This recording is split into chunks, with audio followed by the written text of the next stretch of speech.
Hi, I'm Kenneth. Let me tell you a little bit about myself. I've been an educator for 25 years. Deep in the heart, it's an educator's heart. The blood that pumps, it's about education, it's about learning. That's where my passion lies. I've worn many hats in the education and the training sector. I've been a teacher, I've been an instructor, I've been a curriculum developer, I've been an educational technology advocate, and obviously I've also been a student. The person on the receiving end saying, "Oh, that lesson was good. That lesson didn't work." I've had interesting opportunities where I have spoken with my students 10 years after I had met with them, after I last taught them. And they came up to me and said, you know that lesson that you covered with us? I love that phrase that you used, that religion is the opium of the people. I don't even remember saying that to them, but they remembered it.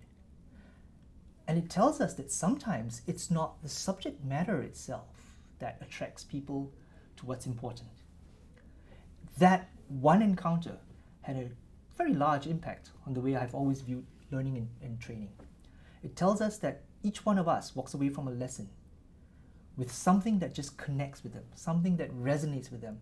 And when it resonates with them, it holds dear in their heart, in their mind.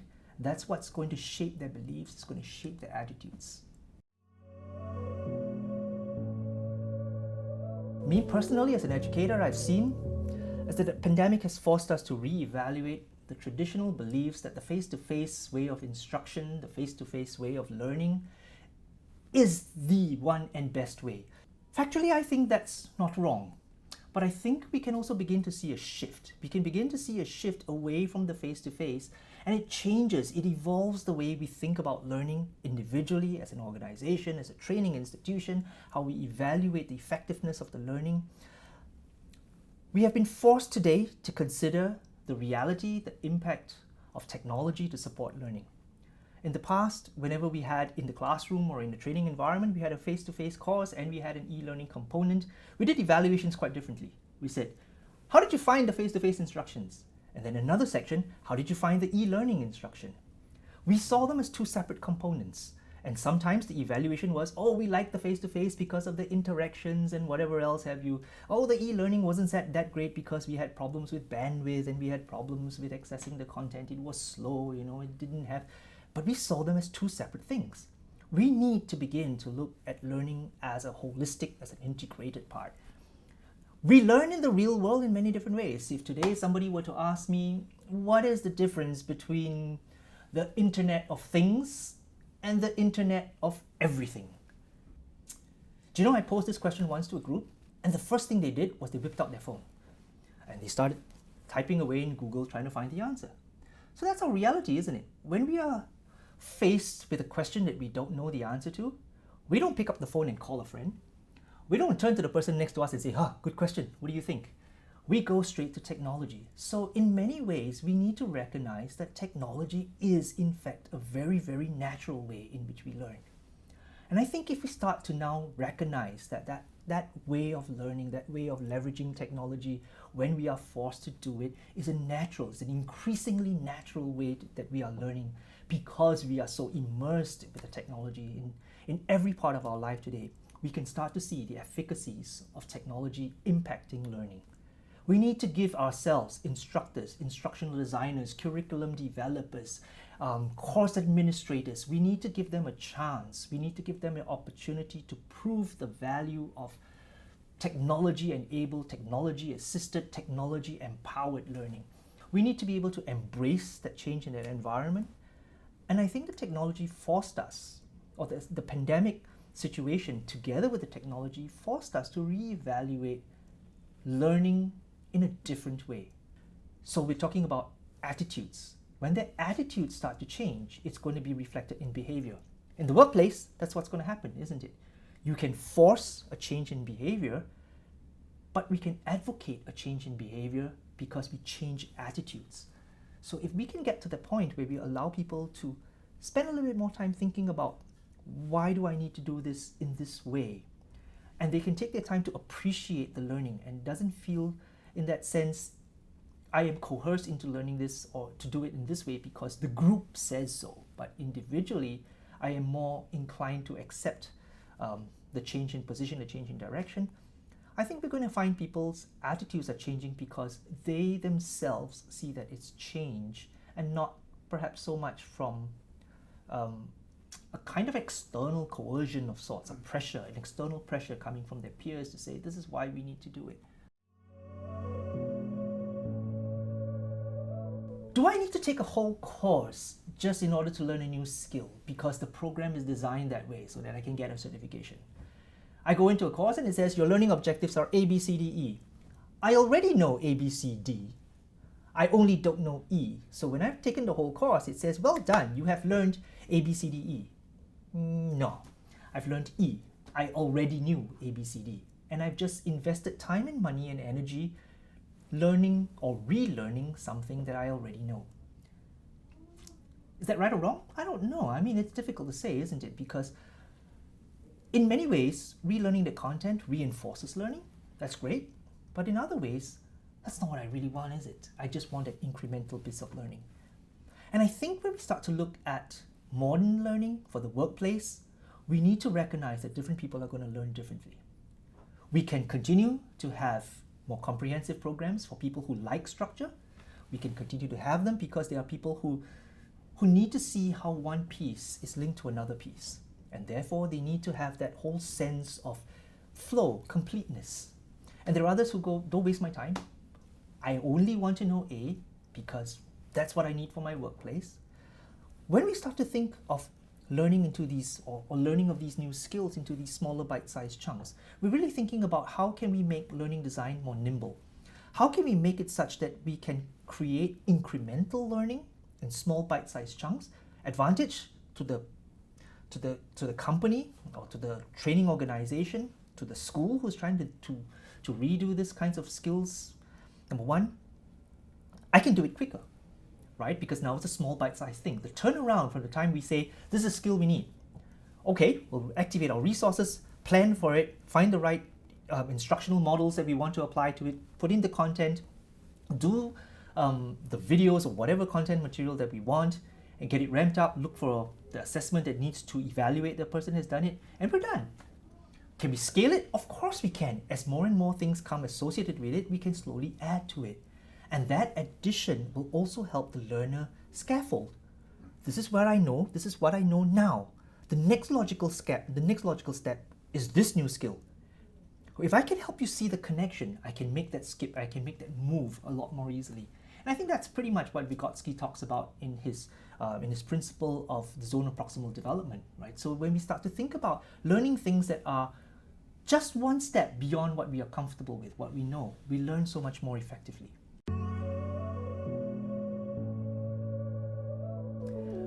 We think about learning skills that are more precise, that are more specific.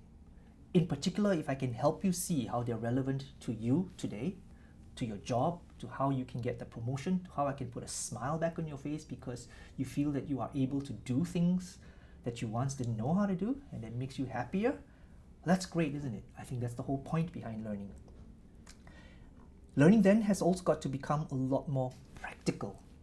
So it's not just about the idea of you need to do step 1, 2, 3, but think about step 1, 2, 3. At the end of the day, can you apply this skill? Can you tweak it to suit a changing context and an environment?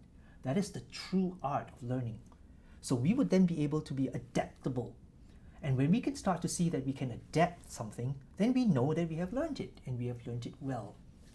We learn basics, but then we have to learn the next level, which is tweaking the basics to get better at what we are doing. Nobody learns how to play tennis in one lesson and he learns everything. You can learn to watch tennis and know that there is a serve, there is a forehand and a backhand and a volley and an underspin and a topspin, but you don't learn them all at one time. Then you specialize, you learn one skill at a time. You build on that skill to move to the next skill. And eventually you start to become better at what you do. That really is the notion of how we should be packaging our learning as well. So yes, you can take an entire course on tennis. You can also specialize on just learning how to improve your serve because that's what you're really bad at, and not take the entire coaching program, but just learn one skill and not get inundated with all the rest of the things that you don't need.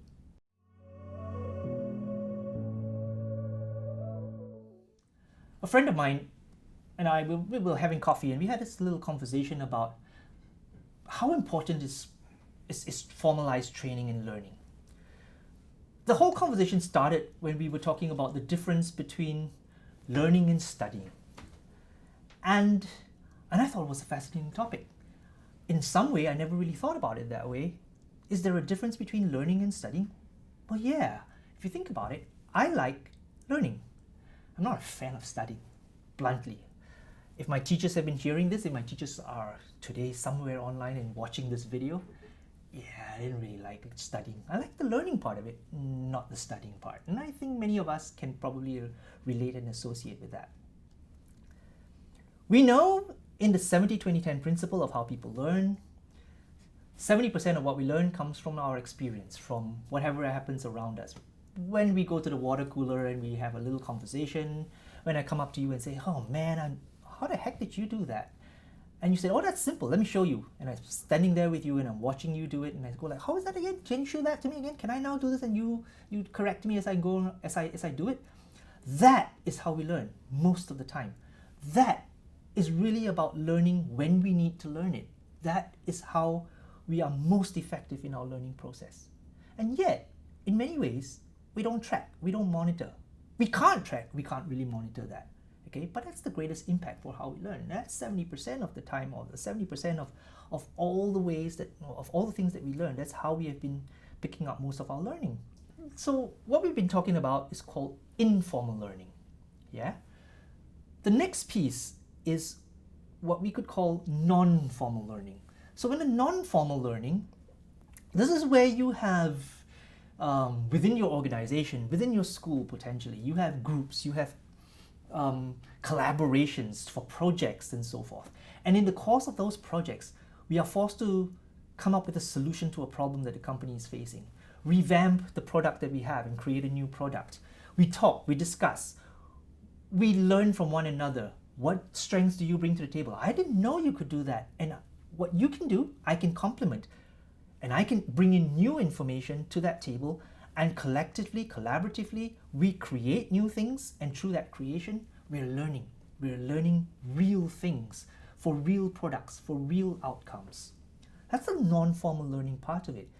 Together with that non-formal part of that learning, there are other softer skills that we're also learning. How to manage expectations, how to manage people in groups, how to manage time, how to manage resources. Those things aren't factored in as learning objectives or outcomes. But because of the real world setting that we are put, we are learning all these things. And that's 20% of how we're really learning as well. So we've got informal learning, 70%, the bulk of how we learn in the real world, unstructured, never perhaps even thought about, but it came about because they were natural, they came about because they were necessary.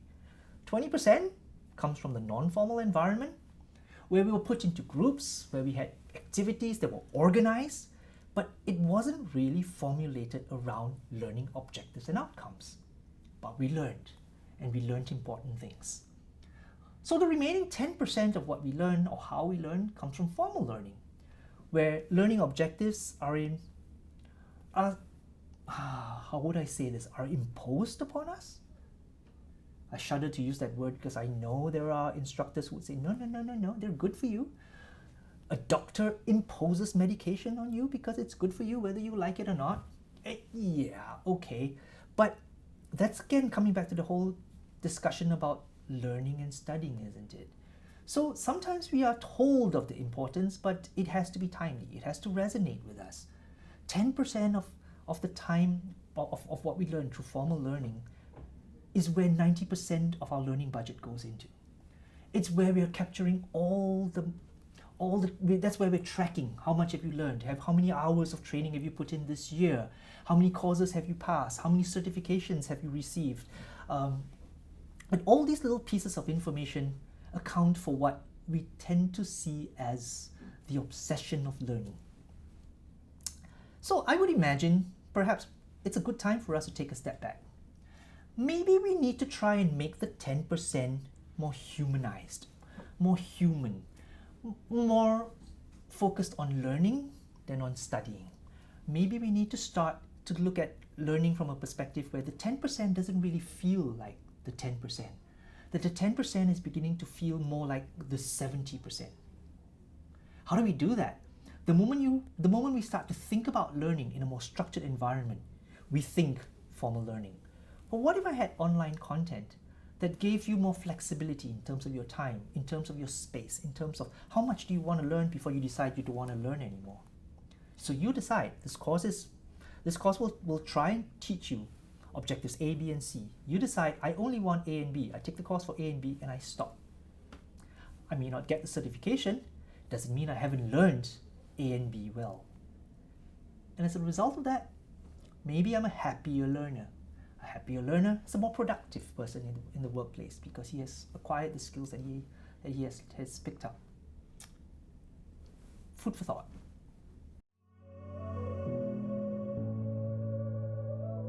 Well, let's come back to the fundamentals.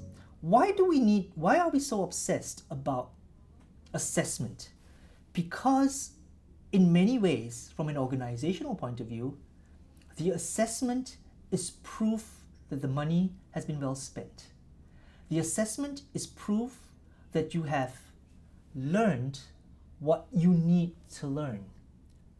The assessment is proof to the individual that in some way he can quantify and qualify that he has learned something. But if you go back, way back in time, how we learn to evolve as individuals, to learn to get better at what we do, it really wasn't about certifications and qualifications. It was about need. It was about drive. So the whole certification angle and the whole certification element is still an important piece because it forces us to think about the design of our courses. It forces us to keep focus on what we're trying to ensure that the person walks away from the course with. In Kirkpatrick's model of evaluation of learning, he had the first level of reaction. So how do we evaluate? Did you enjoy the course? Was it fun? Was it good for you? Would you recommend it to somebody else? And you could then rate it and say, yes, it was brilliant. I totally enjoyed it. Did you learn very much? I learned. What did you learn? I learned enough. That's my reaction. So they say that's at its most base level in the evaluation ladder. Then we went to assessment of learning. So this was objective ABCD. Prove to me that you can do ABCD. So multiple choice questions, assessment, submissions with a rubric to say that you have met A, B, C, and D. And therefore I can say, yes, I have met them adequately, objectively, and this is the outcome that I have. The third level is to look at application. And I think this is where we start to see the real world quality of learning outcomes. That you can now not just say, I know what it means, I know how to do it, but now I need to be able to do it on a regular basis. I need to be able to not just do it for myself, but to be able to teach other people. And when the environment changes, the circumstance changes, the context changes, I can adapt the learning that I have to make it something that is more internalized, that is more productive. The last level of learning evaluation is to look at the level of the return on investment on business. So all the things that I've learned, how has that impacted business outcomes? Have I been able to improve productivity? Have I been able to improve sales and sales revenues? Have I been able to boost overall morale of the institution or organization? The challenge then is, how do we isolate just that one block of learning and its impact on the larger, the larger return on investment? I think that's going to be a really tricky question. And that's the one that is what that's what we're all eager to see, that the training has led to better outcomes for the business, for the organization. Translated into a more pragmatic way, it would suggest that assessment should be done at the workplace. It is your boss who should evaluate you. So your boss sends you for a course because he has attended a course before, because he knows what the course is about. He reinforces the meta language, the language that is used in the training. He re-emphasizes the steps that you have learned. And he wants to see you perform at the workplace, in the real world. And then he evaluates you at the end of the year and say, good job, well done. I have seen how this course has benefited you. When we start to see that kind of real world evaluation, I think people will start to see the relevance and the importance of training. It then becomes easier for them to start looking for the next piece of training, because the training shows direct relevance to their performance and their improvement. That improvement, hopefully, will also be reflected in a better performance review, bonuses, promotions, acknowledgement, recognition.